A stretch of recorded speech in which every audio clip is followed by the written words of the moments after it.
بسم اللہ الرحمن الرحیم۔ اللہ تبارک و تعالیٰ کے نام سے شروع جو بڑا مہربان اور نہایت رحم کرنے والا ہے۔ فاروق ہسٹوریکل وائس میں تمام دوستوں کو خلوص بھرا سلام۔ میں ہوں فاروق احمد اور آپ دیکھ رہے ہیں فاروق ہسٹوریکل وائس چینل۔ آج کی ہماری اس ویڈیو کا موضوع ہے حضرت ابو ذر غفاری رضی اللہ تعالی عنہ۔ حضرت ابو ذر غفاری بہت بڑے مرتبے کے صحابی تھے۔ ان کا تعلق قبیلہ بنو غفار سے تھا۔ ان کا نام جندب اور کنیت ابو ذر تھی۔ آپ کا تعلق نہ مکہ سے تھا اور نہ یثرب سے، بلکہ آپ کا تعلق ایک ایسی جگہ سے تھا جو مسافروں کے لیے نہایت ہی خطرناک تھی۔ اس جگہ کو غفار کہا جاتا تھا۔ تجارتی قافلوں کو لوٹنا ان کا پیشہ تھا۔ جب مکہ میں آفتاب رسالت طلوع ہوا تو یہ خبر بنو غفار کے اس نوجوان تک بھی پہنچی۔ اس نوجوان کا قد لمبا، جسم پھرتیلا اور مزاج میں بے باکی تھی۔ قبول اسلام سے قبل ان کا پیشہ رہزنی تھا۔ انہیں جرأت، دانش مندی اور دور اندیشی میں ایک ممتاز مقام حاصل تھا۔ آپ کبھی بھی بت پرستی کے قریب نہیں گئے تھے۔ ابو ذر غفاری رضی اللہ تعالی عنہ 5ویں یا 6ٹھے مسلمان تھے۔ ان کے مسلمان ہونے کا واقعہ بھی بڑا عجیب ہے۔ پہلے انہوں نے اپنے بھائی 19 کو مکہ معظمہ بھیجا تاکہ وہ یہ معلوم کر کے آئیں کہ وہاں پر جو شخص دعویٰ کرتا ہے کہ میرے پاس وحی اور آسمانی خبریں آتی ہیں اس کے حالات کیا ہیں، اور غور سے اس کا کلام سنیں اور آ کر مجھے بتائیں۔ ناظرین کرام، آپ سے گزارش ہے کہ ویڈیو کو شروع سے آخر تک ضرور دیکھیے اور ہمارے اس چینل کو سبسکرائب کریں، لائک کریں اور شیئر کریں۔ اپنے بھائی کے حکم کی تعمیل کرتے ہوئے جناب 19 مکہ معظمہ پہنچے اور آپ صلی اللہ علیہ وسلم کی خدمت اقدس میں حاضری دی۔ آپ صلی اللہ علیہ وسلم کی مجلس میں بیٹھے، غور سے آپ صلی اللہ علیہ وسلم کی باتیں سنی اور وہاں کے حالات کا تفصیلی جائزہ لینے کے بعد اپنے قبیلے میں واپس چلے گئے۔ جناب ابو ذر غفاری نے بڑی شفقت و محبت سے انہیں خوش آمدید کہا۔ جناب 19 نے اپنے بھائی ابو ذر کو پورے حالات سے آگاہ کیا۔ یہ بتایا کہ وہ اچھی باتوں اور بہترین اخلاق کی تعلیم دیتے ہیں۔ ان سے میں نے ایسا کلام سنا جو نہ شاعروں کا ہو سکتا ہے اور نہ کاہنوں کا۔ یہ باتیں سن کر جناب ابو ذر فرمانے لگے کہ پیارے بھائی، یہ بتائیں کہ عام لوگوں کی آپ صلی اللہ علیہ وسلم کے بارے میں کیا رائے ہے؟ تو انہوں نے بتایا کہ عام لوگ انہیں جادوگر، نجومی اور شاعر سمجھتے ہیں۔ ان باتوں سے حضرت ابو ذر مطمئن نہ ہوئے بلکہ خود مکہ معظمہ جانے کا ارادہ فرمایا۔ سامان سفر ساتھ لیا اور مسجد حرام میں جا کر بیٹھ گئے۔ چونکہ اس وقت آپ صلی اللہ علیہ وسلم اور آپ صلی اللہ علیہ وسلم کے ماننے والوں اور ملنے والوں سے کفار مکہ کی سخت دشمنی تھی، اس لیے کسی سے نہ پوچھا کہ محمد صلی اللہ علیہ وسلم کون ہے اور کہاں ہیں، یہاں تک کہ رات ہو گئی۔ حضرت ابو ذر غفاری آرام کرنے کے لیے لیٹ گئے۔ اسی دوران حضرت علی رضی اللہ تعالی عنہ وہاں سے گزرے اور اس بیچارے پردیسی پر ان کی نظر پڑی۔ مہمان نوازی کے لیے حضرت علی رضی اللہ تعالی عنہ حضرت ابو ذر غفاری کو اپنے گھر لے گئے اور کھلا پلا کر سلا دیا۔ اتنا وقت اپنے معزز میزبان کے ساتھ گزارا، لیکن ان کو علم نہ تھا کہ حضرت علی رضی اللہ تعالی عنہ مسلمان ہیں اور محمد صلی اللہ علیہ وسلم کے قریبی رشتہ دار ہیں۔ اس لیے ان سے آپ صلی اللہ علیہ وسلم کے متعلق کچھ دریافت نہ کیا، کیونکہ اندیشہ تھا کہ یہ محمد صلی اللہ علیہ وسلم کے مخالفین میں سے نہ ہوں۔ حضرت ابو ذر غفاری رات بھر حضرت علی رضی اللہ تعالی عنہ کے گھر سوتے رہے اور صبح کو اٹھ کر واپس مسجد حرام میں تشریف لے آئے۔ اس روز بھی شام تک مسجد حرام میں بیٹھے رہے اور اسی انتظار میں رہے کہ شاید محمد صلی اللہ علیہ وسلم آ جائیں اور ان سے بات کرنے کا موقع مل جائے، مگر آج بھی اس مقصد میں کامیاب نہ ہوئے، حتیٰ کہ رات ہو گئی اور آرام کرنے کے لیے لیٹ گئے۔ آج بھی حضرت علی رضی اللہ تعالی عنہ کا اس طرف گزر ہوا اور انہیں دیکھ کر سوچا کہ اس مسافر کو اپنے مقصد میں کامیابی نہیں ہوئی، لہذا آج بھی اس کی خاطر مدارت کرنا ضروری ہے۔ یہ سوچ کر کل کی طرح اپنے گھر لے گئے اور کھلا پلا کر سلا دیا۔ صبح ہونے پر ابو ذر مسجد حرام میں واپس آ گئے۔ اور اس روز بھی حضرت علی رضی اللہ تعالیٰ عنہ سے اپنے مقصد کا کوئی تذکرہ نہ کیا۔ مکہ معظمہ آئے ہوئے یہ تیسرا روز ہے، لیکن محمد صلی اللہ علیہ وسلم کے متعلق دریافت کرنے میں خطرہ ہے، اور راستے پر ہی نظر ہے کہ آپ صلی اللہ علیہ وسلم کہیں سے آ جائیں اور ملاقات ہو جائے، لیکن ایسا نہ ہوا، حتیٰ کہ رات ہو گئی۔ آج بھی حضرت علی رضی اللہ تعالیٰ عنہ حضرت ابو ذر غفاری کو اپنے ساتھ لے گئے اور خاطر مدارت کی۔ حضرت ابو ذر غفاری سے تیسرے روز حضرت علی رضی اللہ تعالیٰ عنہ نے مکہ معظمہ آنے کا مقصد دریافت کیا۔ حضرت ابو ذر نے کہا کہ اگر یہ عہد کریں اور یقین دلائیں کہ میرے سوال کا جواب صحیح دیں گے تو بتا سکتا ہوں۔ حضرت علی رضی اللہ تعالیٰ عنہ نے کہا میں آپ کو صحیح جواب دوں گا۔ حضرت ابو ذر نے فرمایا کہ مجھے معلوم ہوا ہے کہ اس شہر میں محمد صلی اللہ علیہ وسلم نام کے کوئی صاحب ہیں جو نبی ہونے کا دعویٰ کرتے ہیں اور سب کے سامنے اپنی دعوت پیش کرتے ہیں۔ حضرت علی رضی اللہ تعالیٰ عنہ نے فرمایا بلا شبہ ان کا دعویٰ حق ہے اور وہ اللہ کے رسول ہیں، صبح میں آپ کو اپنے ساتھ ان کے پاس لے چلوں گا۔ آپ ایسا کیجیے گا کہ میرے پیچھے پیچھے اس انداز سے چلیے کہ دیکھنے والوں کو یہ شبہ نہ ہو کہ آپ میرے ساتھ ہیں۔ میرے ساتھ ہونے میں یہ خطرہ ہے کہ لوگ یہ سمجھیں گے کہ آپ صلی اللہ علیہ وسلم کے پاس جا رہے ہیں اور آپ کو نقصان پہنچائیں گے۔ حضرت ابو ذر غفاری صبح ہونے پر حضرت علی رضی اللہ تعالیٰ عنہ کے ساتھ بارگاہ رسالت میں پہنچ گئے اور حضور اکرم صلی اللہ علیہ وسلم کی گفتگو سن کر مسلمان ہو گئے۔ آپ صلی اللہ علیہ وسلم نے ان سے فرمایا اب تم اپنی قوم میں واپس چلے جاؤ اور ان کو اسلام کی دعوت دیتے رہو، اور جب تم کو یہ اطلاع ملے کہ ہم دشمنوں سے مطمئن ہو گئے ہیں اور لوگ بکثرت مسلمان ہو گئے ہیں اس وقت چلے آنا۔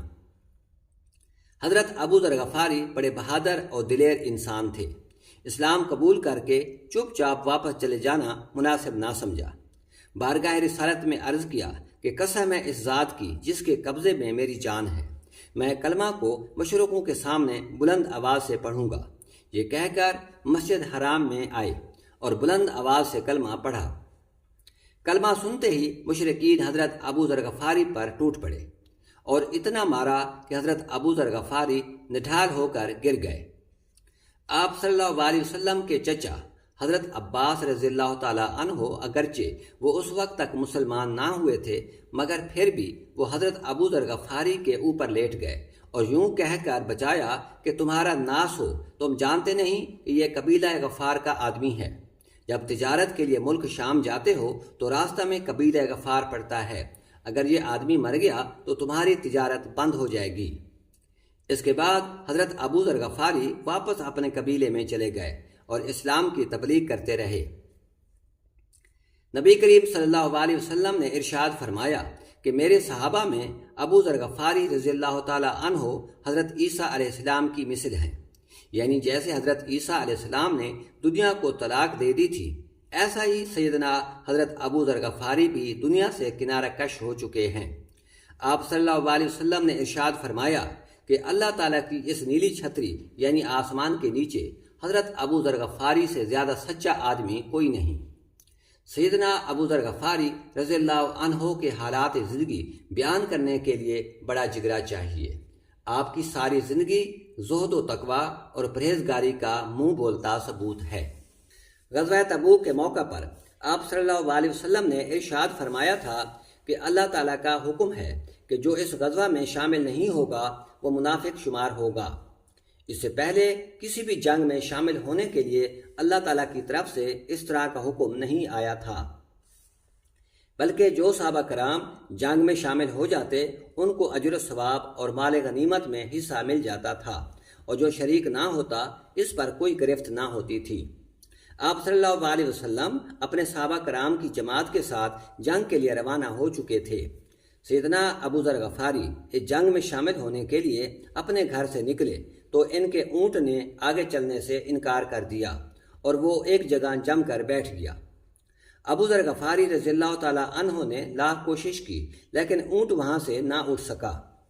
آخرکار ابو ذر غفاری رضی اللہ تعالیٰ عنہ نے اپنا سامان اپنے کاندھے پر رکھا اور پیدل اس غزوے میں شرکت کے لیے چل پڑے۔ 700 کلومیٹر لمبا صحرا کا سفر تھا۔ آپ صلی اللہ علیہ وسلم بھی ابو ذر غفاری کے منتظر تھے کہ باقی کوئی پہنچے یا نہ پہنچے، لیکن ابو ذر غفاری اس قافلے سے دور نہیں رہ سکتے۔ جب قافلہ ایک جگہ روک گیا تو صحابہ کرام علیہ السلام نے دور سے کسی کو پیدل اپنے سر پر سامان رکھ کر چلتے ہوئے دیکھا، تو آپ صلی اللہ علیہ وسلم نے فرمایا کہ اے آنے والے، تو ابو ذر ہو جا۔ یعنی آپ صلی اللہ علیہ وسلم کی شدید خواہش تھی کہ آنے والا ابو ذر غفاری ہی ہو۔ اور جب ابو ذر غفاری قافلے کے پاس پہنچے تو آپ صلی اللہ علیہ وسلم نے انہیں پہچان کر فرمایا، ابو ذر غفاری اکیلا آ رہا ہے، اور یہ اکیلا ہی اس دنیا سے جائے گا، اور قیامت کے دن اکیلا ہی اپنی قبر سے اٹھایا جائے گا۔ صحیح بخاری میں آتا ہے کہ حضرت ابو ذر غفاری حضرت عثمان رضی اللہ تعالیٰ عنہ کے دور خلافت میں شام چلے گئے تھے۔ کچھ عرصے کے بعد حضرت امیر معاویہ رضی اللہ تعالیٰ عنہ اور حضرت ابو ذر غفاری رضی اللہ تعالیٰ عنہ کے درمیان شدید اختلافات پیدا ہو گئے۔ جب سیدنا ابو ذر غفاری نے حضرت امیر معاویہ اور ان کے وزیروں اور مشیروں کے عیش و عشرت دیکھے تو انہوں نے امیر معاویہ کو آپ صلی اللہ علیہ وسلم کی پوری زندگی کا نمونہ پیش کیا اور فرمایا کہ آپ صلی اللہ علیہ وسلم نے پوری زندگی میں کبھی ایسی آسائش نہیں دیکھی۔ آپ صلی اللہ علیہ وسلم کا تو یہ حال تھا کہ پورے دن میں ایک وقت کا کھانا تناول فرماتے تھے، وہ بھی سوکھی ہوئی روٹی۔ آپ صلی اللہ علیہ وسلم نے مجھ سے فرمایا تھا، اے ابو ذر، وہ احد کا پہاڑ دیکھ رہے ہو؟ اگر میرے پاس اس احد پہاڑ کے برابر سونا ہو تو میں شام سے پہلے اسے اللہ کی راہ میں خرچ کر دوں۔ تم لوگ اس نبی کے امتی ہو کر ان عیش و عشرت میں پڑے ہوئے ہو، جبکہ تمہیں تو عام مسلمانوں کے لیے مشعل راہ ہونا چاہیے۔ حضرت معاویہ رضی اللہ تعالیٰ عنہ نے حضرت عثمان رضی اللہ تعالیٰ عنہ کی طرف پیغام بھیجا کہ حضرت ابو ذر غفاری رضی اللہ تعالیٰ عنہ نے لوگوں کو ہم سے بد ظن کرنا شروع کر دیا ہے، تو انہوں نے جواباً پیغام بھجوایا کہ انہیں میرے پاس بھیج دو۔ سیدنا حضرت ابو ذر غفاری کو حضرت عثمان رضی اللہ تعالیٰ عنہ کی طرف بھیج دیا گیا۔ حضرت عثمان رضی اللہ تعالیٰ عنہ نے انہیں مدینہ سے باہر ایک ربضہ نامی گاؤں میں بھیج دیا۔ ایک صحابی بیان کرتے ہیں کہ میں مقام ربضہ سے گزر رہا تھا کہ میں نے حضرت ابو ذر غفاری کو دیکھا، تو میں نے ان سے پوچھا کہ آپ یہاں کیوں آ گئے ہیں؟ انہوں نے جواب دیا کہ میں شام میں تھا، معاویہ رضی اللہ تعالیٰ عنہ سے میرا اختلاف ہو گیا۔ انہوں نے دریافت کیا کہ کس بات پر اختلاف ہوا۔ ابو ذر غفاری نے قرآن مجید کی وہ آیت تلاوت کی جس میں کہا گیا ہے کہ جو لوگ سونا چاندی جمع کرتے ہیں اور اسے اللہ کی راہ میں خرچ نہیں کرتے، اس آیت کی وجہ سے اختلاف ہوا۔ حضرت معاویہ کا کہنا یہ تھا کہ یہ آیت اہل کتاب کے بارے میں نازل ہوئی ہے، اور میں یہ کہتا تھا کہ یہ اہل کتاب کے ساتھ ہمارے لیے بھی نازل ہوئی ہے۔ اس اختلاف کے نتیجہ میں میرے اور ان کے درمیان کچھ تلخی پیدا ہو گئی، چنانچہ انہوں نے خلیفہ وقت حضرت عثمان رضی اللہ تعالیٰ عنہ سے میری شکایت کی۔ حضرت عثمان رضی اللہ تعالیٰ عنہ نے مجھے لکھا کہ میں مدینہ چلا آؤں، چنانچہ میں چلا آیا۔ جب میں وہاں پہنچا تو لوگوں کا میرے پاس اس طرح ہجوم ہونے لگا جیسے انہوں نے مجھے پہلے دیکھا ہوا نہ ہو۔ پھر جب میں نے لوگوں کے اس طرح اپنی طرف آنے کے متعلق حضرت عثمان رضی اللہ عنہ سے کہا تو انہوں نے فرمایا کہ اگر مناسب سمجھوں تو یہاں کا قیام چھوڑ کر مدینہ کے قریب ہی کسی اور جگہ الگ قیام اختیار کر لوں۔ یہی بات مجھے یہاں ربضہ تک لے آئی۔ اگر وہ میرے اوپر ایک حبشی کو امیر مقرر کر دیں تو میں اس کی بھی سنوں گا اور اطاعت کروں گا۔ اس مستند اور صحیح روایات سے معلوم ہوا کہ حضرت عثمان رضی اللہ تعالیٰ عنہ نے حضرت ابو ذر غفاری رضی اللہ تعالیٰ عنہ کو ربضہ کی طرف جلا وطن نہیں کیا تھا، اور نہ ہی حضرت معاویہ رضی اللہ تعالیٰ عنہ نے انہیں شام سے بے عزت کر کے مدینہ بھجوایا تھا۔ حضرت ابو ذر غفاری کے متعلق اس طرح کی کہانیاں سفید جھوٹ ہیں۔ ربضہ ایک مشہور چراگاہ تھی اور کوفہ کی طرف جانے والا راستہ بھی یہاں سے گزرتا تھا۔ اسلام سے قبل عراق سے تجارت کے لیے یہی راستہ استعمال ہوتا تھا، بلکہ دور فاروقی سے ہی ربضہ میں اسلامی حکومت کا ایک عامل مقرر تھا۔ ابو ذر کے علاوہ کچھ اور لوگ بھی یہاں اس وقت رہتے تھے، تاہم جس سال ابو ذر کا انتقال ہوا اسی سال کافی عرصے بعد خود حضرت عثمان رضی اللہ تعالیٰ عنہ بطور امیر حج مکہ تشریف لے گئے تھے۔ اس لیے قریب قریب تمام ہی علاقوں سے عام لوگ بھی حج پر چلے گئے تھے کہ امیر المومنین خود حج پر آئے ہیں۔ ابو ذر بیماری کے باعث نہ جا سکے، جبکہ ربضہ کے دوسرے لوگ حج کے لیے مکہ روانہ ہو گئے تھے۔ یہی وجہ ہے کہ انتقال کے وقت آپ ربضہ میں اکیلے تھے۔ خود عبداللہ بن مسعود رضی اللہ عنہ بھی عراق سے حج کے لیے قافلے کے ہمراہ جا رہے تھے، اسی لیے ربضہ میں انہیں جنازہ پڑھانے اور دفنانے کا موقع مل گیا۔ اس گاؤں میں حضرت ابو ذر غفاری کی زندگی بڑی مشکل رہی۔ یہیں پر آپ کے فرزند زر اور اہلیہ کا انتقال ہوا، اور جو بھیڑ بکریاں گزارا کرنے کے لیے پال رکھی تھیں وہ بھی ہلاک ہو گئی۔ اولاد میں صرف ایک دختر رہ گئی جو فاقوں اور دکھوں میں برابر کی شریک تھی۔ جب کھانے پینے کا سامان ختم ہو گیا اور فاقوں پر فاقے ہونے لگے تو اس نے حضرت ابو ذر سے عرض کیا کہ بابا، یہ زندگی کے دن کس طرح گزریں گے؟ کہیں آنا جانا چاہیے اور رزق کی تلاش کرنی چاہیے۔ جس پر حضرت ابو ذر اسے ساتھ لے کر صحرا کی طرف نکل کھڑے ہوئے، مگر گھاس پات بھی میسر نہ آ سکا۔ آخر تھک کر ایک جگہ بیٹھ گئے اور ایک جمع کر کے اس کا ڈھیر بنایا اور اس پر سر رکھ کر لیٹ گئے۔ اسی عالم میں سانسیں اکھڑ گئیں، آنکھوں کی پتلیاں اوپر چڑھ گئی، نزا کی حالت طاری ہو گئی۔ جب دختر ابو ذر نے یہ حالت دیکھی تو مضطرب ہو کر کہنے لگی کہ بابا، اگر آپ نے صحرا میں انتقال فرمایا تو میں اکیلی کیسے دفن اور کفن کا انتظام کروں گی؟ انہوں نے کہا کہ بیٹی گھبراؤ نہیں، آپ صلی اللہ علیہ وسلم نے مجھ سے فرمایا تھا کہ اے ابو ذر، تم عالم غربت میں مرو گے اور کچھ عراقی تمہاری تجہیز و تکفین کریں گے۔ تم میرے مرنے کے بعد ایک چادر میرے اوپر ڈال دینا اور قافلوں کی گزرگاہ پر جا بیٹھنا، اور جب ادھر سے کوئی قافلہ گزرے تو اس سے کہنا کہ پیغمبر اسلام صلی اللہ علیہ وسلم کے صحابی ابو ذر کا انتقال ہو گیا ہے۔ چنانچہ ان کی رحلت کے بعد وہ قافلوں کی گزرگاہ پر جا کر بیٹھ گئیں۔ کچھ دیر کے بعد ادھر سے ایک قافلہ گزرا جس میں عبداللہ ابن مسعود، اسود ابن قیس تمیمی اور مالک ابن حارث اشتر تھے۔ جب انہوں نے حضرت ابو ذر کے انتقال کی خبر سنی تو اس بے کسی کی موت پر تڑپ اٹھے۔ حضرت عبداللہ ابن مسعود کی چیخ نکل گئی۔ انہوں نے کہا، جنگ تبوک کے موقع پر اللہ کے نبی صلی اللہ علیہ وسلم نے ارشاد فرمایا تھا، ابو ذر اکیلا آ رہا ہے، دنیا سے بھی اکیلا جائے گا، اور پھر قیامت والے دن قبر سے بھی اکیلا اٹھایا جائے گا۔ ان لوگوں نے تجہیز و تکفین کے لیے اپنا سفر روک دیا۔ مالک اشتر نے ایک حلہ کفن کے لیے دیا، اس کی قیمت 4000 درہم تھی۔ تجہیز و تکفین کے فرائض سر انجام دینے کے بعد یہ قافلہ رخصت ہوا۔ ناظرین کرام، ہمارے اس چینل کو سبسکرائب کریں، لائک کریں اور شیئر کریں۔